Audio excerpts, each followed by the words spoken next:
მოგესალმებით, მეგობრებო და გიბრუნდებით უცხელესი ინფორმაციებით. სანამ ვიდეოს დავიწყებთ, მოგმართავთ თხოვნით, რომ ავიდეთ ტრადიციულ 2000 მოწონებაზე, რითიც მე თქვენს მხარდაჭერას ვიგრძნობ. ამასთან შეგახსენებთ, რომ ამ თვეში ჩვენი მიზანია, რომ 45,000 გამომწერამდე ავიდეთ.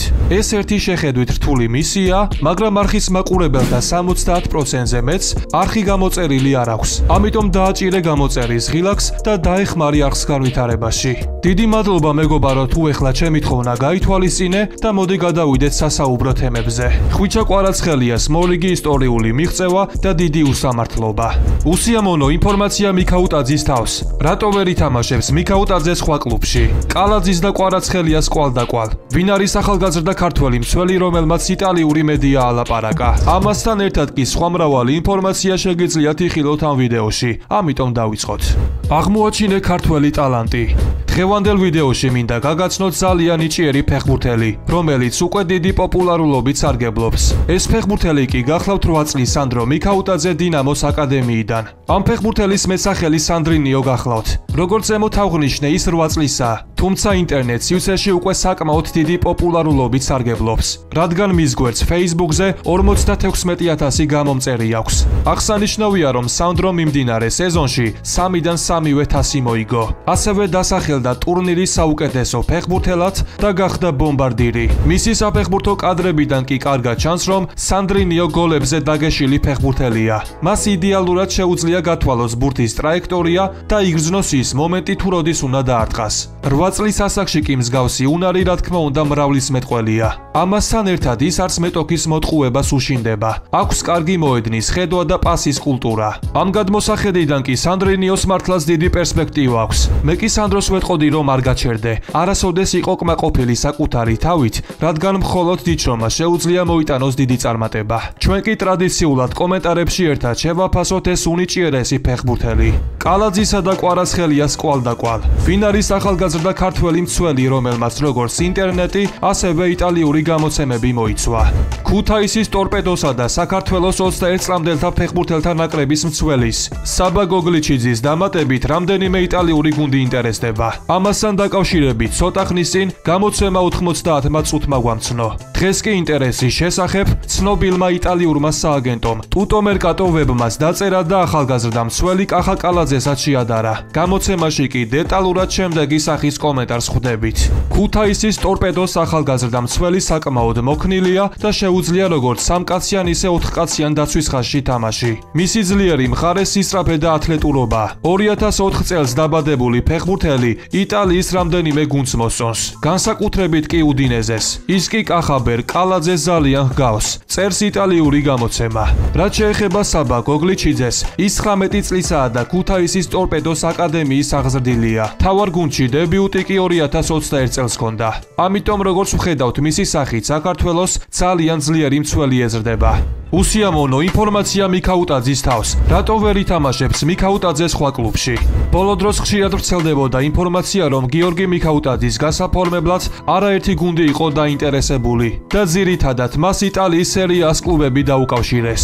თუმცა ნიდერლანდური გამოცემა აიაქ შოუთაიმი საპირისპიროს ამტკიცებს. როგორც ირკვევა, ქართველ ფეხბურთელს მიმდინარე სეზონში მესამე გუნდში თამაშის უფლება არ აქვს და მას მხოლოდ მეჩში დაბრუნება შეუძლია. FIFA-ს წესების მიხედვით ფეხბურთელს შეუძლია ერთ სეზონში კონტრაქტი მაქსიმუმ 3 კლუბთან გააფორმოს, მაგრამ აქედან მხოლოდ 2-ში ითამაშოს. აიაქ შოუთაიმს კი მიქაუტაძის მაგალითი მოჰყავს, რომელიც აღნიშნავს, რომ გუნდს მისი იჯარით გაშვება ან გაყიდვა მხოლოდ მეჩში შეუძლია. ახლა კი გიორგის ბედი მხოლოდ მეჩზეა დამოკიდებული. და ვნახოთ, ისურვებენ თუ არა ისინი ქართველის იჯარის სახით დაბრუნებას. ხვიჩა კვარაცხელიას მორიგი ისტორიული მიღწევა. ცოტა ხნის წინ იტალიის ქალაქ მილანში 2023 წლის დაჯილდოვება გაიმართა, სადაც სერია-ას გასული სეზონის საუკეთესო ფეხბურთელები დააჯილდოვეს. აღსანიშნავია, რომ ღონისძიებაში მონაწილეობას ნაპოლისა და საქართველოს ნაკრების ქართველი შემტევი ხვიჩა კვარაცხელიას იღებდა, რომელიც თავის მხრივ ერთ-ერთი ნომინაციის გამარჯვებულის გახდა. ორგანიზატორების ვერსიით ხვიჩა კვარაცხელია სერია-ას 2022-23 წლების სეზონის საუკეთესო გოლის ავტორი გახდა.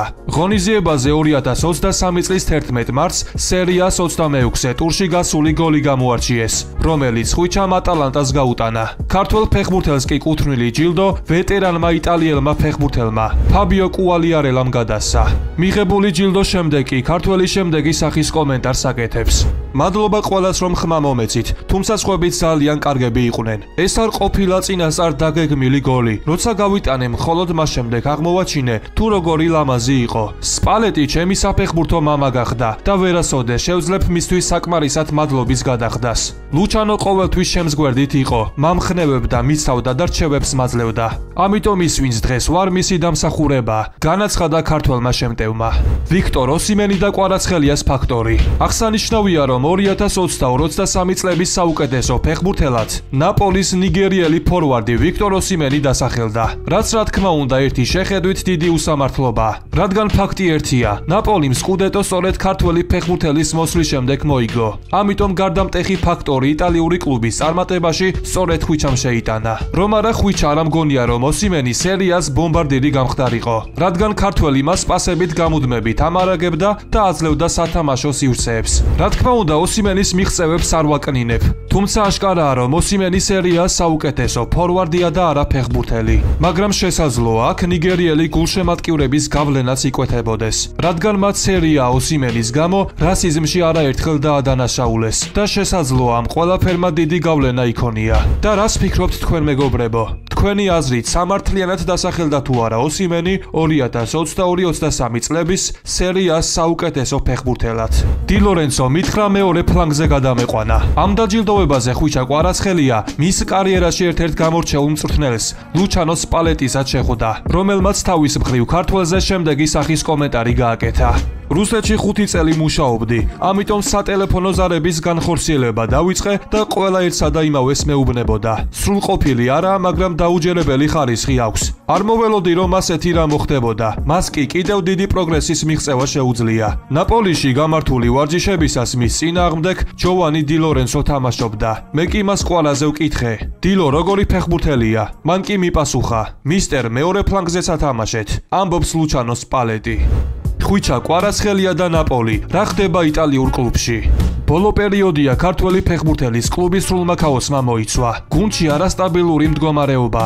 ნათელია რომ დე ლაურენტისმა ზაფხულში ცუდი სატრანსფერო პოლიტიკა აწარმოა, რის გამოც ამჟამად პარტენოპეის ძალიან უჭირს. ამასთან ერთად კლუბის პრეზიდენტმა ვერ შესაბამისი მწვრთნელის მოყვანა შეძლო, ვინც კლუბს როგორც მინიმუმ სტაბილურობა შეძენდა. ამასთან როგორც ყველასთვის კარგად არის ცნობილი, 3 ნოემბერს ნაპოლიმ სერიაში მორიგი მარცხი განიცადა და სწორედ ამ მძიმე ფონზე კომენტარი ნაპოლის ყოფილმა ფეხბურთელმა და შემდგომში მწვრთნელმა ვინჩენცო მონტეფუსკომ გააკეთა, რომელიც როგორც ნაპოლის ასევე კვარაცხელიასაც შეეხო. დეტალურად კი ის შემდეგი სახის კომენტარს აკეთებს. ზოგადად დაცვა ნახევარდაცვამაც უნდა დააზღვიოს, მაგრამ ნაპოლის ნახევარმცველები მეტოქეს თითქმის არასდროს ეთამაშებიან. გუნდი კარგ ფეხბურთს თამაშობს, მაგრამ მოსაგებ შეხვედრებს ვერ იგებს. გარსიას სანამ გაუშვებდნენ მეის დიმაროში ბაზაზე ვნახე, მაგრამ ვარჯიშის დროს დავინახე რომ მას არასდროს უცდია ტაქტიკური დაცვა. დღეს კი ამის გამო დიდი შეცდომები ხდება. ნათანი? მისი ყიდვა დიდი შეცდომა იყო. მას აქვს ლამაზი ფიზიკა, კარგი მარცხენა ფეხი, მაგრამ შეტევისა საკმარისად კარგი ვერ არის. ის ფლანგზე ვერ თამაშობს. კვარაცხელიას დახმარება სჭირდება, მაგრამ ნატანი მის დასახმარებლად საკმარის ტემპს ვერ ავითარებს. ფიქრობ, მას არის დახმარება და თანადგომა სჭირდება. ჩამოსვლის შემდეგ მას გუნდში დიდი პრობლემები დახვდა. თავდაპირველად საჭიროა დაცვის ჭრილების გამოსწორება. შემდეგ კი მეკარის, რომელიც ნაკლებს ილაპარაკებს და ბევრს იმუშავებს, განაცხადა ვინჩენცომ. ნუ გლოვობთ მიცვალებულს, რომელიც არ არსებობს. დე ლაურენტისი კვარაცხელიაზე ხმაურიან განცხადებას აკეთებს. ნაპოლის პრეზიდენტმა აურელიო დე ლაურენტისმა პრესასთან შეხვედრისას ხვიჩა კვარაცხელიას კონტრაქტის თემაზე ისაუბრა. მაშინ როდესაც დე ლაურენტისი ოსიმენზე საუბრობდა, რომელიც ამბობდა რომ ნიგერიელ ფორვარდთან ახალი კონტრაქტის გაფორმებას გეგმავს, ამასთან მას ხვიჩას კონტრაქტზეც დაუსვეს კითხვა, რაზეც დე ლაურენტისი შემდეგ კომენტარს აკეთებს. კვარაცხელია? ახლა კვარა რა შუაშია? მას კონტრაქტით გათვალისწინებული კიდევ 4 წელი აქვს. ქალაქში ძალიან ბევრი ნეგატივია. ნუ გლოვობთ მიცვალებულს, რომელიც არ არსებობს, უპასუხა დე ლაურენტისმა პრესას. და მოვიდა დრო ჩვენი ტრადიციული საფეხბურთო გადახვევის. ბარსასა და ლევანდოვსკის ურთიერთობა შესაძლოა ძალიან მალე დასრულდეს. მოულოდნელი ცნობა კატალონიიდან. რეალი მბაპეს შეძენას უკანასკნელად შეეცდება. ჩემს სიტყვებზე მისმა რეაქციამ გამაბრაზა. მესის მოულოდნელი კომენტარი ლევანდოვსკიზე. ხოლო თუ აქამდე ხარ მოსული მეგობარო, თხოვნა მოიწონო ვიდეო და გამოიწერო არხი, რადგან ეს ჩემთვის მოტივაციის ერთ-ერთი მთავარი წყაროა. ჩემს სიტყვებზე მისმა რეაქციამ გამაბრაზა. მესის მოულოდნელი კომენტარი ლევანდოვსკიზე. მესიმ 2022 წლის მსოფლიო ჩემპიონატზე რობერტ ლევანდოვსკისთან მოხდარ მცირე კონფლიქტზე ისაუბრა. ალბათ ყველას გახსოვთ მომენტი, როდესაც ლევანდოვსკი მესის წინააღმდეგ უხეშად ითამაშა. შემდეგ კი პოლონელმა არგენტინელს ხელი გაუწოდა, თუმცა მესი მის დააიგნორა. დიდი ხნის შემდეგ კი მესი ამ ფაქტთან დაკავშირებით შემდეგი სახის კომენტარს აკეთებს.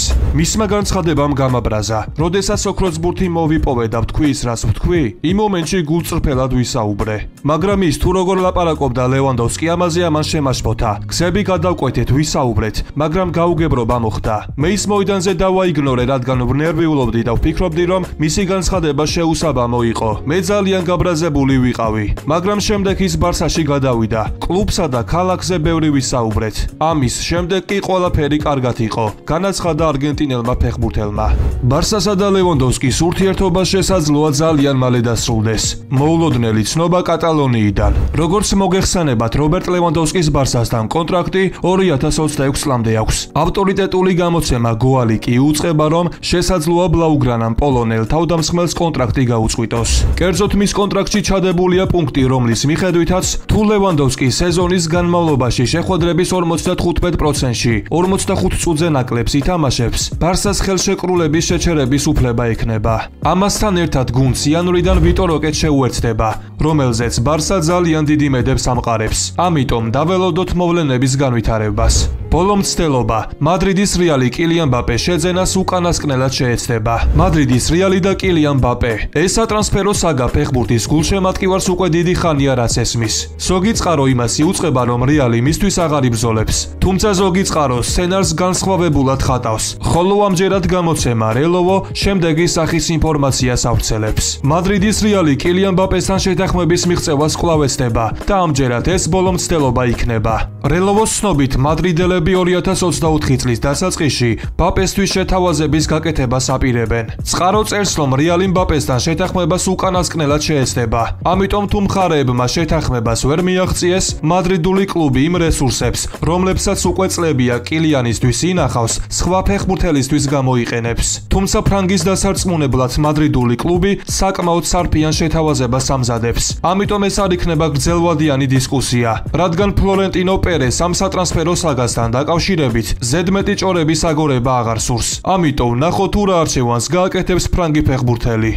დღევანდელ ვიდეოს კი ამით დავასრულებ. მოტივაციისთვის თხოვნაა, რომ ავიყვანოთ ეს ვიდეო მინიმუმ 2000 მოწონებაზე.